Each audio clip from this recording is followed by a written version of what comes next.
নমস্কার। আজ আমি শোনাব বিভূতিভূষণ বন্দ্যোপাধ্যায়ের লেখা একটি ছোট গল্প, নাম সুলেখা। অজ পাড়াগাঁয়ের পথে যখন গাড়ি ঢুকলো তখন সুলেখার কান্না এলো। এই জন্য সে কলকাতায় স্কুলে কলেজে পড়েছিল। এই পাড়াগাঁয়ে শ্বশুরবাড়ি হবে, যত অশিক্ষিতাদের মাঝখানে দিন কাটাতে হবে। কলকাতার নীলিমাদের বাড়ি গিয়ে প্রতি সন্ধ্যায় চায়ের আড্ডা, সেখানে জগদীশ বড়ুয়া ও হিরণময় মিত্র সম্বন্ধে আলোচনা, ভয়েল কাপড়ের জরির ধারে কী রঙের পাড় সেলাই হবে এ সম্বন্ধে গভীর গবেষণা, গৌরীদের বাড়ি গিয়ে রেডিওতে নতুন নতুন গান শোনা, সব শেষ হয়ে গেল। গানের সে ভীষণ ভক্ত, ভালো গান শুনতে পেলে আর কিছু সে চায় না। এইসবের এই পরিণতি।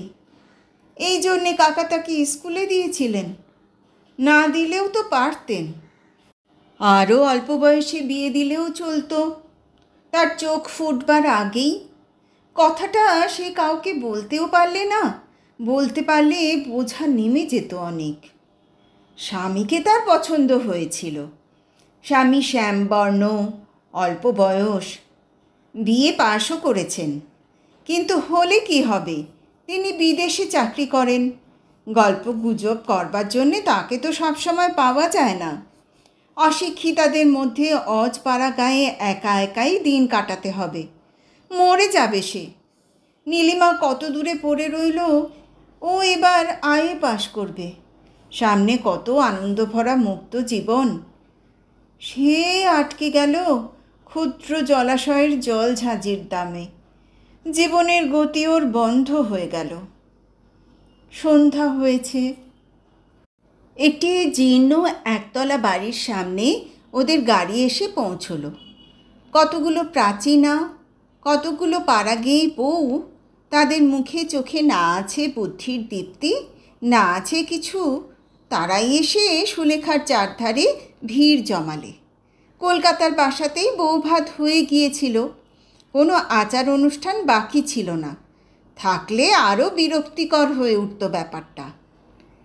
স্বামীর ছুটি নেই, তিনি তাকে পৈতৃক বাড়িতে প্রাচীনাদের হাতে পৌঁছে দিয়েই সরে পড়লেন। মিলিটারি চাকরি, বিশেষ ছুটি ছাটা নেই। যদি সময় পান পুজোর সময় আসবেন বলে গেলেন।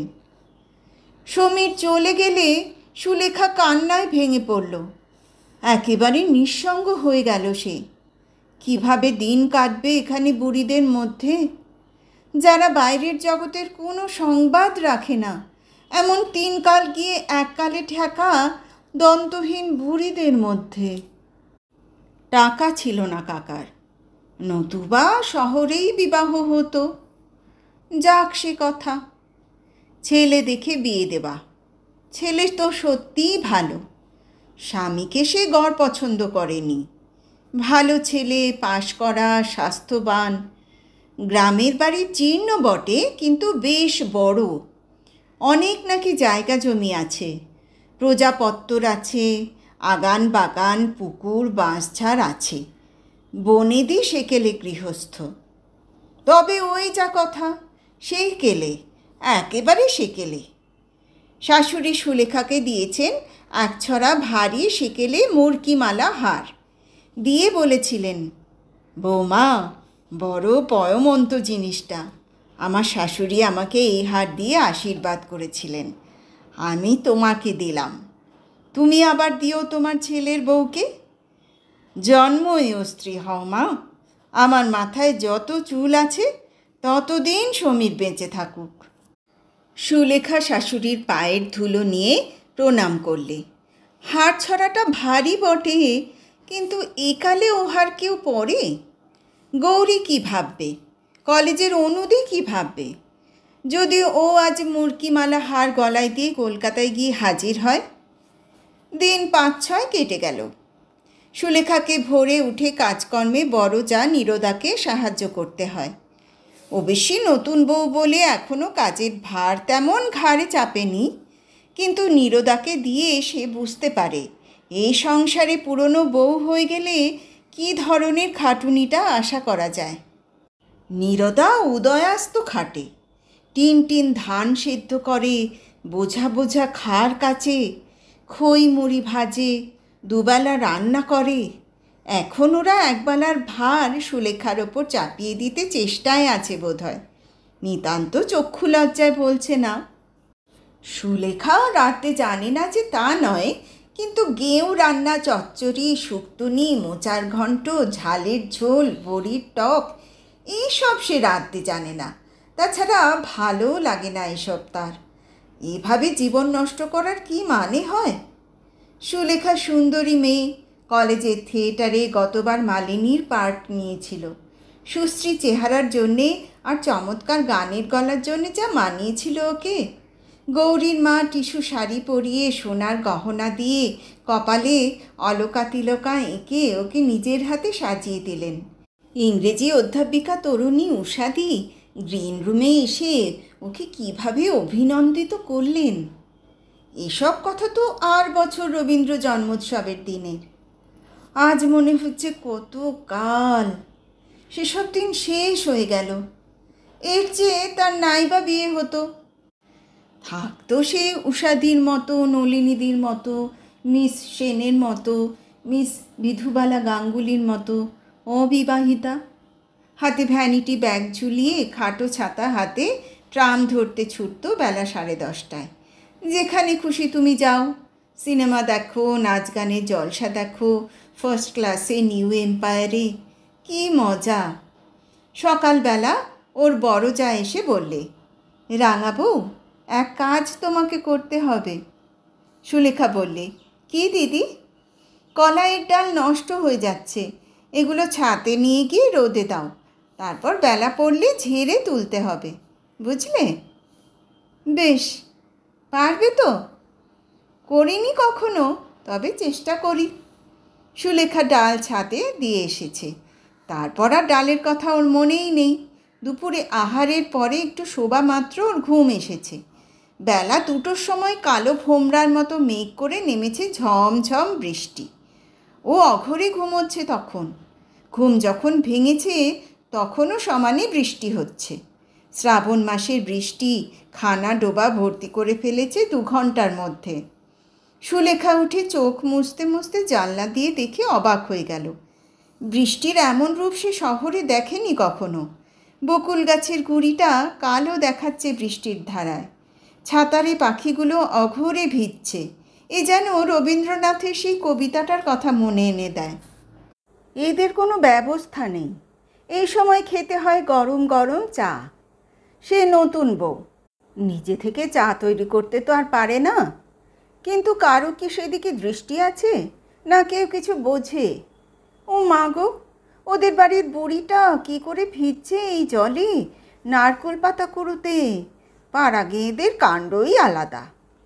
এমন সময় ওর যা ঘরে ঢুকে বললে, রাঙাবো, ডালগুলো তুলেছিলে ছাদ থেকে?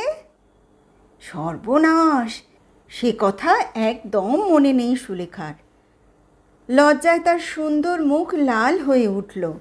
অপ্রতিভ সুরে বলল, এই যা, সে কথা মনেই নেই দিদি, এক্ষুনি আমি যাচ্ছি ছাদে।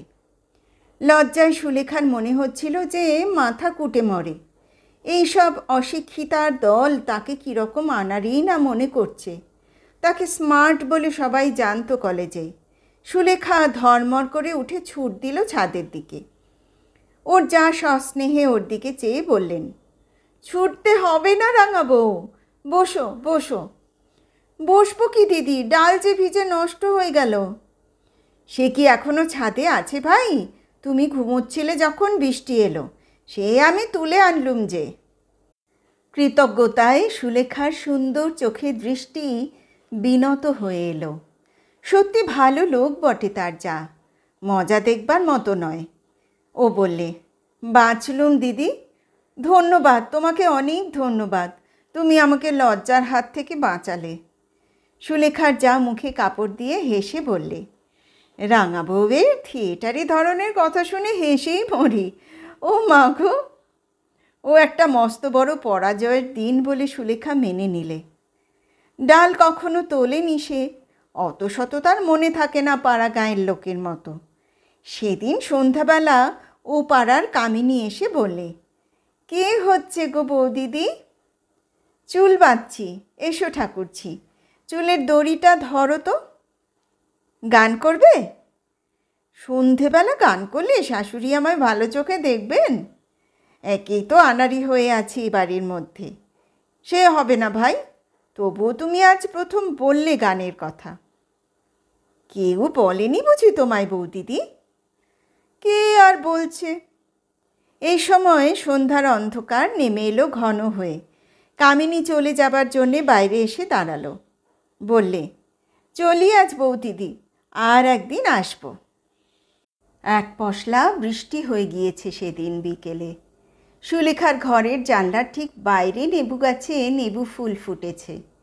বৃষ্টি সজল অপরাহ্নের বাতাসে ভুর ভুরে নেবু ফুলের গন্ধ। বড়জা নীরদা ওর ঘরে ঢুকে বললে, কে হচ্ছে রাঙা বউ? আসুন দিদি। কি আর হবে, এমনি বসে আছি। রান্নাঘরে চলো, দুটো ডাল ভাজবো, তুমি বসে বসে কুলোয় ঝাড়বে।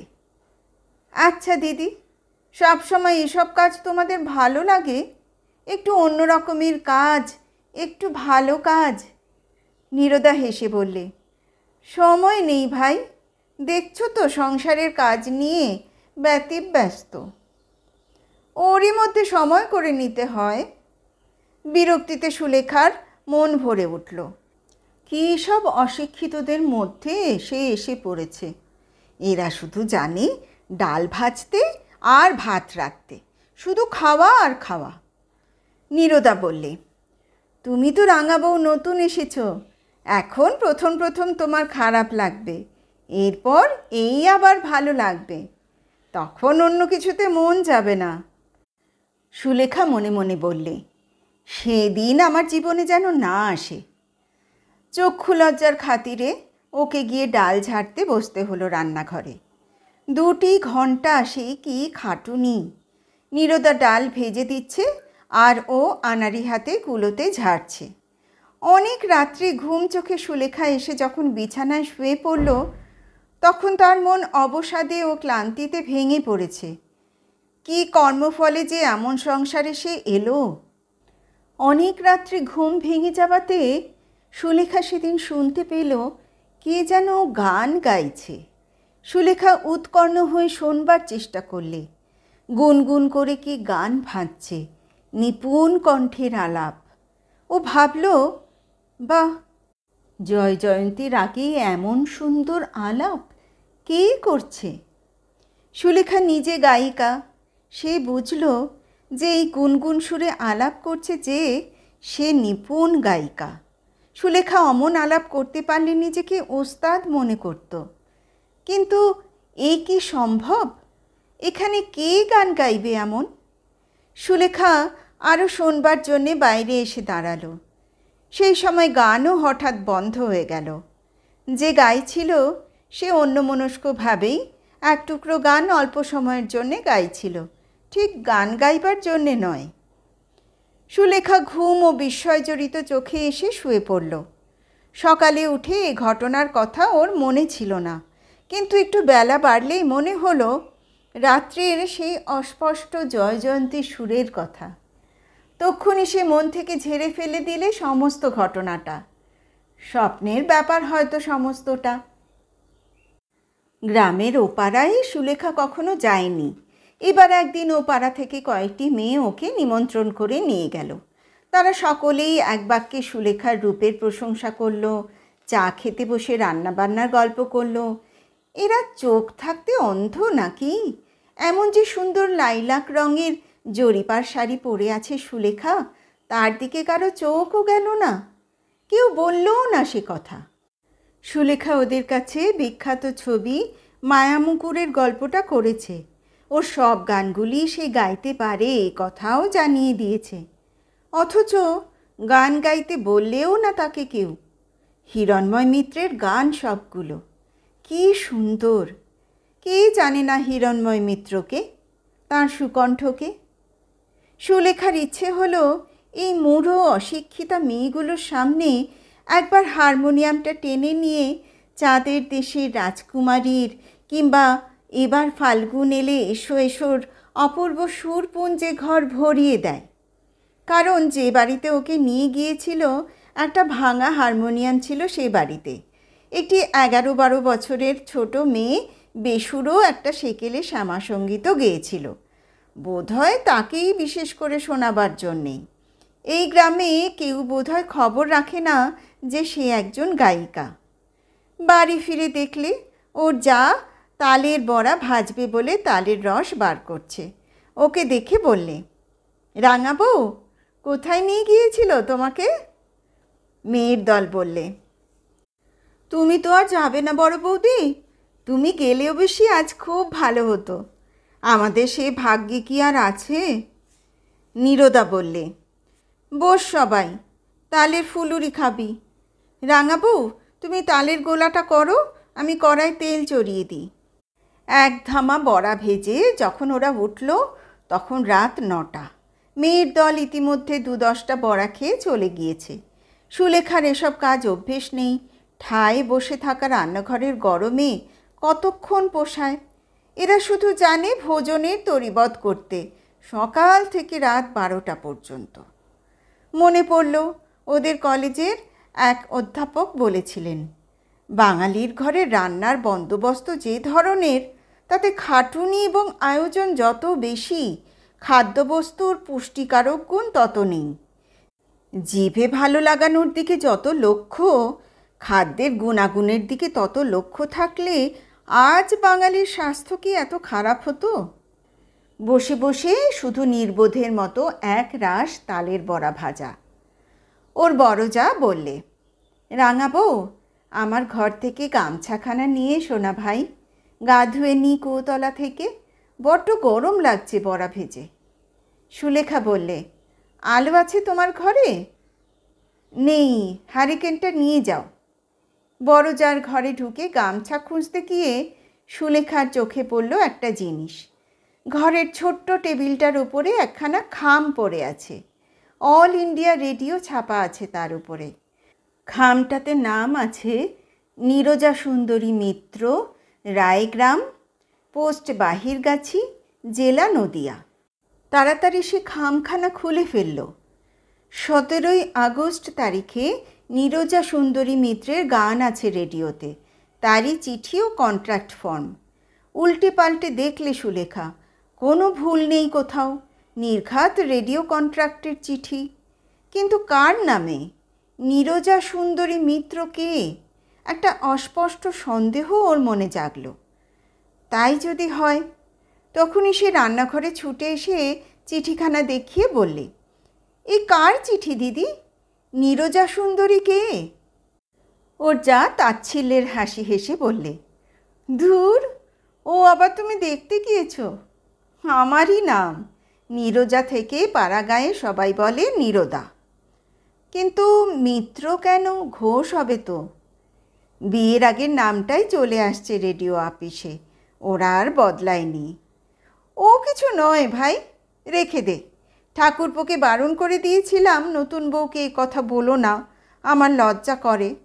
তাছাড়া আমার দাদার বারণ ছিল, শ্বশুরবাড়ির গ্রামে এসব কথা জানালে কে কি বলবে। দাদা আমাকে গান শিখিয়েছিলেন কি না?